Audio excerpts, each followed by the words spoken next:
એક વાતનો વિરોધ છે જેનું ધ્યાન આપજો. ભગવાને દામોદર લીલા કરી. ઠાકોરજી 1.5 વર્ષના હતા એ વખતે.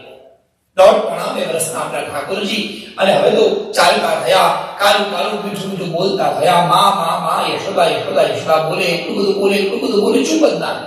અને યશોદાને ક્યારેક મજા આવે, પણ આ મજા થોડાક દિવસની છે. બોલો જય શ્રી કૃષ્ણ.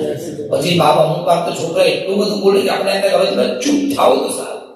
નહોતા બોલતા કઈ બોલે તો સારું, બોલતા હવે ના બોલે તો સારું. છોકરા ઘરમાં તોફાન કરતા હવે ત્રાસ છે બાપા અમનો. અને છોકરા જો મામાને ઘેર રહેવા ગયા હવે અઠવાડિયું, ઘર ખાલી હોય તો આપણું ઘર આપણને છોકરાઓ ઘર ખાવા દોડે. આને કહેવાય પુત્ર પ્રેમ, આને કહેવાય પૃથ્વીનો યશોદાનો અદભુત પ્રેમ છે. કૃષ્ણ વગર ચાલે નહીં. સવારમાં ઉઠે તો કનૈયો, સવારમાં સ્નાન કરી બહાર આવે તો કનૈયો, ખાવા બેસે તો કનૈયો, વાંચવા બેસે તો કનૈયો, વિચારવા બેસે તો. યશોદા માટે વિચારવા માટે કનૈયા સિવાય કશું છે જ નહીં. ગાયને નવડાવે છે કનૈયા, ગાયનું દૂધ દોવે કનૈયા માટે, ગાયનું માખણ વલોવે કનૈયા માટે. જે કરે એ બધું જ કૃષ્ણ માટે કરે. જીવનની પ્રત્યેક ક્રિયાઓ કૃષ્ણને સમર્પિત કરવી એ એની ઉત્તમ ભક્તિ. યશોદા બધું જ કનૈયા માટે કરે. એક વાર સમજને એવું બન્યું, કૃષ્ણ વહેલા ઉઠ્યા, યશોદા સવારમાં માખણો વલોવા બેઠા હતા, અને કૃષ્ણ ઉઠીને સીધા આવ્યા માના ખોળામાં બેઠા. માના ખોળામાં બેસી માના સ્તનોનું દૂધ પીવા લાગ્યા. કૃષ્ણને આ બાજુ કૃષ્ણ માટે માખણની તૈયારી કરવી હતી, પણ આ બાજુ દૂધ ગરમ કરવા માટે ચૂલા પર મૂક્યું છે. 3 કામ એક સાથે થાય. માં દૂધ વલોવે, માખણ વલોવે, દૂધ ગરમ થાય એક બાજુ તપેલીમાં, અને એક બાજુ કનૈયો યશોદાના ખોળામાં એ માનું દૂધ પીવે. અચાનક ધીરે ધીરે જોયું તો પેલું દૂધ ઉભરાવા આવ્યું. જેવું દૂધ ઉભરાવા આવ્યું એટલે કનૈયાએ આમ જોરથી ખેંચી બાજુમાં મૂક્યો, અને દોડતી યશોદા ગઈ અને દૂધ ઉતારવા માંડી. કૃષ્ણનું મગજ કે આયો ગુસ્સો, બાજુમાં પડ્યું ઉલ્લું કરી લીધું, અને જે મોટા માટીના પાછળમાં માખણ વલોવતા હતા એની પર જોરથી માર્યું, અને ધમ કરતા એ માટલું ખોલ્યું. આખા ઘરમાં માખણમાં છાસ પહેરાઈ. યશોદા બહુ જ ગુસ્સો આવ્યો. કૃષ્ણ તો સાંભળતો નથી. કેટલી વાર ના પાડી તમે ઉધમ કરો છો. અને એ માટલું ફૂટ્યું ને યશોદાને ગુસ્સો આવે એટલે કરી મજા આવે, જબરજસ્ત આવે, ગુસ્સો કરાવે. કૃષ્ણ આગળ દોડે, યશોદા પાછળ દોડે. ઉભો રહેતું સાંભળતો નથી. અને આજે યશોદાએ હાથમાં લાકડી લીધી કૃષ્ણને મારવા માટે. આગળ કૃષ્ણ દોડે, પાછળ યશોદા દોડે.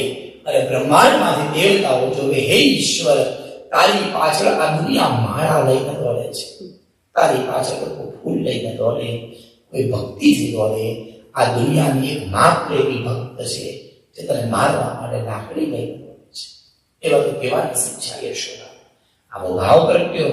યશોદા કેટલું દોડે પણ પકડમાં આવે જ નહીં કનૈયો. થાકી ગયા યશોદા. બે હાથના બાબા પકડમાં આવે. કૃષ્ણ લે પકડ. આ છે કૃષ્ણ ભક્તિ. બહુ હોશિયારી કરે છે તો મેળ આવશે નહીં, પણ એને શરણમાં જઈશું. ઠાકોરજી તું કર, જે કરવું હોય એ બધું જ કરી દેશે. એને કહેવામાં આવે તું જે કરશે એ સારું કરશે, એના શરણમાં જતા રહો એ બધું જ કરી નાખે. યશોદા કે બાપ પકડમાં આવી, લે પકડવા હાથમાં પડ્યા. તું મારી વાત માનતો નથી, રોજ તોફાન કરે. આ તને ઉલ્લું ખલ બાજુ ખબર પડે. બાજુમાં મોટું ઉલ્લું ખલ હતું, બાંધવા ગયા. યશોદા કે કાના એમ બોલે, ખબર ના આવજો આમ તેમ ભાગ્યો છે. તો કૃષ્ણ ઉભા રહી ગયા. ઉભરો દોરી લઈને આવું. દોડતી ગયા યશોદા, દોરી લઈને આવ્યા. એક આંટો માર્યો અને ગાંઠ મારવા જાય. યશોદા કૃષ્ણ કે ઉભારો માં 2 આંટા. કેમ તો એક આંટો હું તોડી નાખીશ તો વાત તો સાચી છે. બીજો આંટો માર્યો તો દોરડી નાની પડી. હવે તમે બીજી દોરડી લઈ આવો.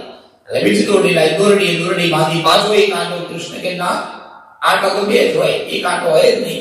એટલે જનરલી આપણે ગળામાં માળા 2 પહેરીએ. એના ભાવ દીકરો ભાવ કે મૃત્યુના સમય માળા એવા બધા કહે છે. તો પાછો બીજો 2 રાઉન્ડ માર્યા. પાછી દોરી ખોટી, ત્રીજી દોરી ન આવ્યા. પાછા ખોટી. આમ કરતા કેટલી દોરી લાવે પણ કનૈયો બંધાય જ નહીં. યશોદા કે બાપા બંધી જાને. કૃષ્ણ કે સારું લે, તારે પેટ દબાવું. અને જ્યાં ભગવાન પેટ દબાવ્યું ત્યાં તો દોરી બંધાઈ. એક ભાવ કઈ કથામાં એવું લખ્યું છે કે માથાની દોરી કાઢી અને કૃષ્ણમાં અલગ ભાવ બતાવે છે. કૃષ્ણ ભગવાન ઉલ્લું ખલ જોડે બંધાયા. યશોદા આજે આખો દિવસ બાંધી નાખું ત્યારે તું સુધરીશ. આમ કહી યશોદા મૈયા રસોડામાં કામ કરવા જતા રહ્યા અને ભૂલી ગયા કે મેં કનૈયાને બાંધ્યો છે. એટલામાં તો પટ કરતી બારીઓ ખુલી. કનૈયાના ભાઈબંધો ઘરમાં પ્રવેશ કર્યો. અરે કાના, તને બાંધ્યો? બોલે બોલશું નહીં. બોલે આ બધા ઓલું ઘરે ધક્કો મારે, આપણે ગાડી રમીએ. એટલે ભેગા થઈને આમાં ઓલું કરે આડું પાડી.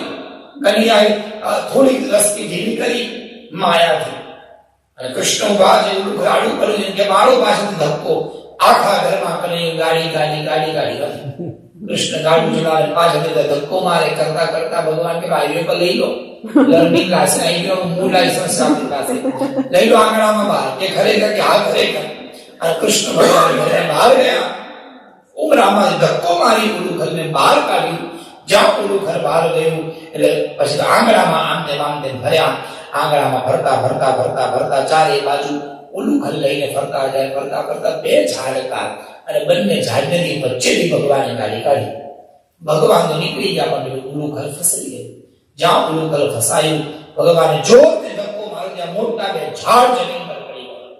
ધમ્મ કરતા ઝાડ જ્યાં જમીન પર પડ્યા, જમીન પર જેવા ઝાડ પડ્યા, હાહાકાર મચી ગયો. ભયંકર મોટો અવાજ આવ્યો. દોડતી યશોદાબાએ આંસુ. એની પહેલા તો ઝાડની અંદરથી બે પુરુષો નીકળ્યા. યમલ અને અર્જુન નામના બે એ ભગવાનના પાર્ષદો. બંને યમલા અર્જુને ભેગા થઈ અને ભગવાનની સુંદર સ્તુતિ ગાઈ. ભગવાન તારી કૃપા અપરંપાર, તમે આજે મારો ઉદ્ધાર કર્યો.